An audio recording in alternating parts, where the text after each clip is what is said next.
And Ryan, I was struck. Goldman just tweaked their forecast for, their Fed forecast for rate cuts. Now they think we could get one in September because the inflation numbers from tariff have been less dramatic than they expected. So all of a sudden you throw in there the possibility of a nearer-term rate cut. I have to imagine that would contribute to a positive outlook on equities. Kelly, you're right. Thanks for having me back, and happy Monday, everybody. And congrats on number 6, Kelly. Good luck with all of that there. That's exciting. But you're right. I mean, there's a lot of reasons. We've had one of the largest recoveries from a near bear market we've ever seen. And that's one of them. I mean, we at the Carson Group, we've been on the camp the whole time. Inflation hasn't really been a problem. We thought the Fed should have been cutting earlier this year. We get it. They didn't. But the reality is we have the data, what we have. And I know the Fed is being cautious because of potential higher prices with tariffs, but that's just another positive amongst the sea of positives, honestly, that we've been seeing for a while. And we still will continue with this surprise summer rally.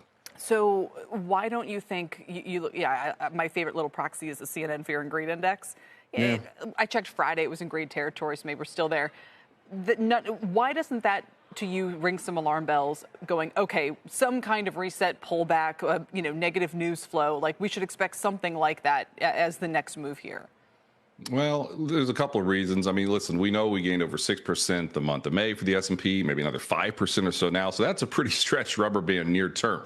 But you mentioned sentiment. I get to travel the country, talk to advisors, talk to clients. It's not like people are saying, hey, Ryan, how high is this market going to go, right? We are not hearing that. That AAII sentiment poll, I get the flaws with it, but there's still more bears and bulls, right? We're just not seeing over-the-top optimism. And then just, I would never say, Kelly, to invest in the calendar, just blindly on the calendar. But it is what it is. You're going to hear a lot about this, listeners.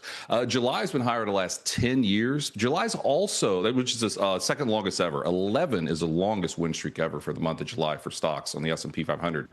But in post-election years, July is the best month. The last 20 years, July is the best month. There are some reasons, again, why July? Why July? Because earnings season is a lot of people take vacations, low volume, but earnings season starts up on the 15th, I believe, with some of the big banks. I think, once again, Kelly, maybe you get some chop early in July, but then the realization this economy's better than everybody thought it was going to be 3 months ago, and that's going to push us higher probably again in the month of July. Right. So in other words, for you, while all the seasonals and the calendar effects point in a positive direction, it ultimately comes back to the fact that the economy's hanging in there.